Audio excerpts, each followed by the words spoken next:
Bears suffered their first loss in 42 days. Their four-game winning streak came to an end yesterday in Baltimore. Let's bring in Danny Parkins from First Things First on Fox Sports 1.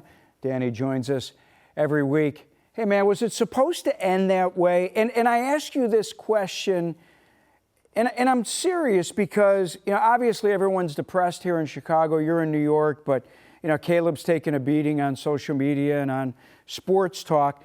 But really, even when it was learned that Lamar wasn't going to play, the Bears were still 1.5, 2 point, depending on where you gamble, 3-point underdogs. Was it still supposed to end with the Bears losing this game? Well, I mean, no. It wasn't. Is that the Bears fan in you saying that? No. Here, I mean, like I said, I think a 2 point underdog is a coin flip. Like that's a game that can go either way. Like I think if the Bears play the Ravens 10 times, I think they can win that game 4 out of 10 times, and that was one of the 6. I thought that the Ravens defense obviously got healthier, right? Some guys who had been out were back, and that was big for them. Whatever you put on like must win, it was objectively a bigger game for Baltimore than it was for Chicago, just because, the Ravens had one win at that point and were staring at 1-6 without their quarterback out there. But the Bears had 15 takeaways in 4 games going into that game. And then they got 0. So they had been carried by their defense, and then they needed to be carried by their offense, and their offense couldn't carry them. So to me, that was the story of the game against Baltimore. All right, well then I'm glad you brought that up, because you look at the numbers, and when the Bears get more than 1 takeaway, they're 4-0. When they get 1 or 0, they're now 0-3. And after not forcing a turnover yesterday, as you said, they lose this football game. Are we learning that this Bears team, in order to win, the defense needs to come up with more than 1 takeaway? Yeah, that's certainly been the case so far, and I think it's another season with the defense being ahead of the offense, which is very frustrating, given where the quarterback was selected, given who the head coach is, given where some of the resources and the drafts recently have been poured into the offensive side of the ball. And like the neutral observer would say patience. And if you beat the Bengals and the Giants, you can still be 6-3 and still have a realistic shot. But then the passionate Bears fan in you, when you're watching that game, is immensely frustrated. And so, yes, I think that stat is obviously telling. Takeaways are a huge piece of this. And quarterback production is a huge piece of this. And Caleb was not terrible, but he was not good enough again. And I think most people are sick and tired of the quarterback not being good enough again. Let me ask you about the physicality, Danny, because Ben Johnson, in his presser after the game, he said that he expected a little bit more out of his team when it came to the physical play of this football game. Did that surprise you to hear him say that? No, I loved it though. Like I think that's been maybe the best part of the Ben Johnson experience so far, is that he's very clearly willing to call out his players publicly because he is willing to do it privately. Like, this does not come across at all as a guy who is like saying something to the media to grandstand. It comes across very clearly to me as someone who is coaching his team hard in minicamp, OTA, and training camp and during the week. And then what he says to them, he says like a somewhat watered down version to us, which is refreshing. Because if he was saying that publicly but not also saying it privately, we would be hearing a lot of grumbling from players about that he's not a player coach or that he's a backstabber and that they wouldn't be playing for him. But like, they clearly agree and want to impress him. So I think the Bears, I think the Bears got it right with Ben Johnson. I think he's a good coach who is improving this team, and he's also changing the culture, and he's holding these guys accountable. Like, did I notice that they were not physical enough for my TV set? No, but like, I'll take Ben Johnson's word for it. And I think if he's willing to say it publicly, he's definitely said it to the team privately. Yeah, I'm with you, man. I love it. I love that the guy is so transparent. All right, Johnson and Caleb Williams both said that penalties, and you touched on it, and being able to score in the red zone obviously are huge issues with this team right now. But let me throw this at you, because I did some studying this morning, and the average team, each team is averaging about 7 flags a game, and the Bears are at 9.1. I get it. They're on the higher end. But it's a first-year head coach, a number of new players, new scheme. Do you still think that the penalties are way too many, or is it the penalties at the wrong time, coming when you've got Torrey Tyler with the great, boot, Taylor with the great punt that he had, or Caleb's, two bad intentional grounding penalties? What do you think?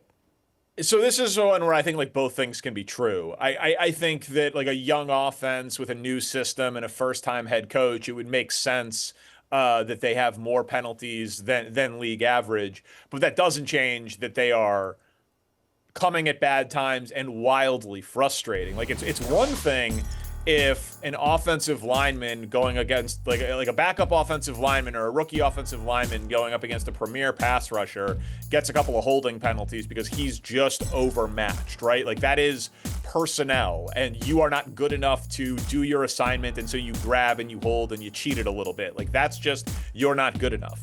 But pre-snap penalties in terms of organization, formation being rushed, delay of games, getting the play calls in on time, getting the play calls in quick enough in the huddle, getting to the line of scrimmage. Like those sorts of things I think are the really frustrating parts. And I think there have been way too many pre-snap penalties on the Bears. Like ones of execution and talent, I think you can live with and speak more to your question. But the pre-snap, like organizational stuff that we know that Ben Johnson and the coaches have been, preaching since training camp, since all of the Bears reporters were pointing it out constantly, correctly during training camp. I think that's the frustrating part. Is this has been an issue for months and it doesn't seem to be getting solved. All right, one of the hot button topics here in the city today is Ben Johnson coming out at the press conference after the football game and saying, "Listen, we as coaches have done what we could. Now it's up to the leaders on this team to make sure that we cut down on these penalties." Is he right or wrong? Does he have a responsibility as a head coach to still make sure that his players aren't committing the penalties, the amount of penalties that they are committing in each game? Well, I think at this point he's correct.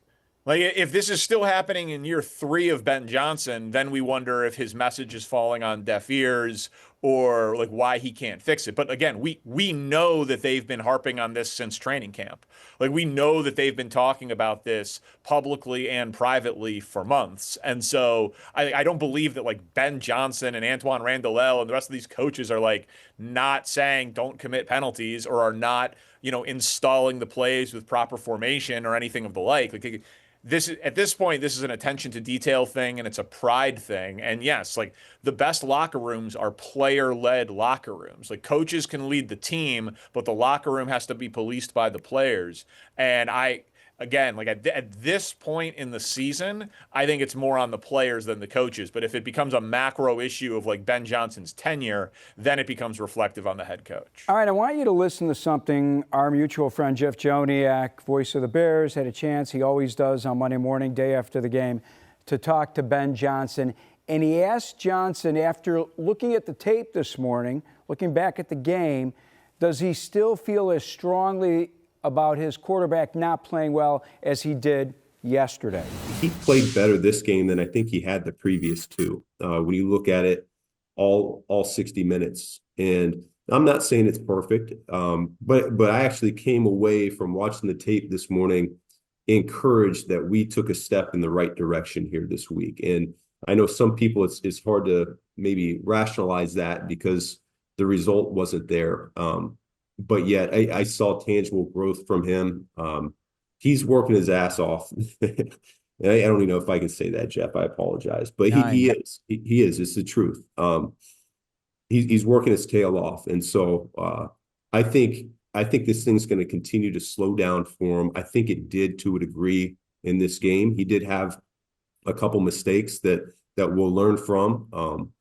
But no, I came away more encouraged watching the tape than maybe I felt coming off the field yesterday. All right, Danny, Caleb makes big throws, misses big throws in this game. It's been a roller coaster. It's been a roller coaster all season. I mean, Ben Johnson even made this type of hand movement last week when talking about the offense. Are you okay with this being Caleb's first season, first 7 games with Ben Johnson?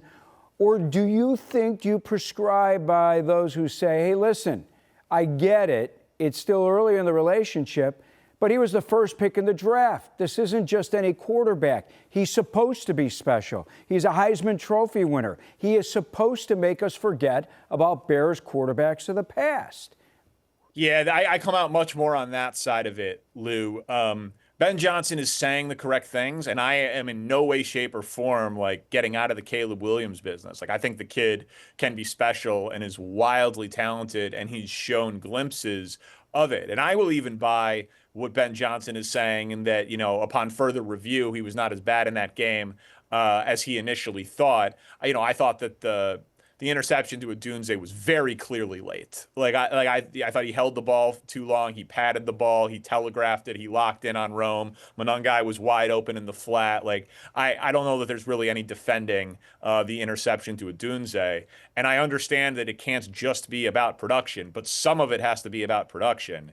And if you remove the Cowboys game from the equation, because everybody eats on the Cowboys, right? We've seen that now. They are arguably the worst defense, and in some of the categories, they are the worst defense in the NFL. If you remove the Cowboys game from Caleb's stats this year, he's completing 61% of his passes, throwing for 223 yards, and he has 5 passing touchdowns against 4 interceptions with a passer rating of 81.5, and the Bears are scoring 22 points per game. Those numbers are somewhere between bad and awful. So it's not good enough. And Drake May is 3rd in the MVP race right now, according to the odds makers. And Jaden Daniels was in the NFC Championship game last year and had arguably the greatest rookie season of any quarterback in my lifetime. So I think Caleb will be fine. I think Caleb still can be great, but Caleb is not doing enough right now. And I don't think that is some sort of hot take or reactionary thought from a fan. I think that is objectively true. I love those numbers that you presented outside of the Dallas game. Defense, without its 3 starting corners, 2 of their defensive ends, Dominique Robinson, Shamar Turner, both get injured. Joe Flacco is going to throw to Jamar Chase and T. Higgins, 35 times in this game on Sunday? How are the Bears going to defend the Bengals? Yeah, it's going to be a problem. We'll see what happens with the injury report over the course of the week. This is, the good news is that the Bengals defense is also a bottom 3 defense in the NFL, though the Ravens defense was a bottom 3 defense in the NFL by the numbers, even though we knew that they were getting guys back from injury going into that game. But we just saw, the Jets have a 39-38 shootout with the Bengals. The Steelers played a game into the 30s with the Bengals. So the Bears offense will move the ball. I expect it to be a very high scoring game. And the best way to limit Jamar Chase and T. Higgins is to keep Jamar Chase and T. Higgins on the bench. So hopefully this is a big Swift game. Hopefully this is a big, 6, 7, 8 minute scoring drive game. Touchdown ending in touchdowns, not field goals. But I think you've got to, if you want to limit what they can do with their receivers against your banged up secondary, I think you got to do, kind of the keep away offense and keep them on the sideline. All right, I'm going to give you a wrap up. They went out, they paid a lot of money to get Grady Jarrett, 10 years in the league. They went out, they spent a fortune on Joe Thuney. They reworked his contract, and obviously he's come with a couple of Super Bowls under his belt. Ben Johnson says he's leaning on the players now. It's up to them to make sure that this season doesn't spiral out of control like last year. I agree. Do you? Of course. I also don't think we're in much danger of that. I don't think that, Matt Eberflus and that whole thing was such a disaster. I don't think this is that. I think this is a flawed, incomplete team that at the end of the year, we're going to talk about progress and frustration and ultimately a year where they don't make the playoffs. I think that's the most likely outcome on the board here. But I don't think 10-game losing streak or even 5-game losing streak or even 4-game losing streak is likely.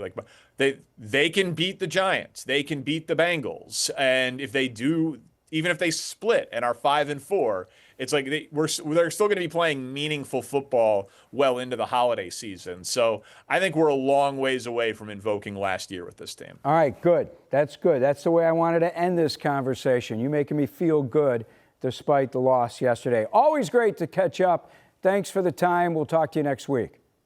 Thanks, Lou. Good stuff, man.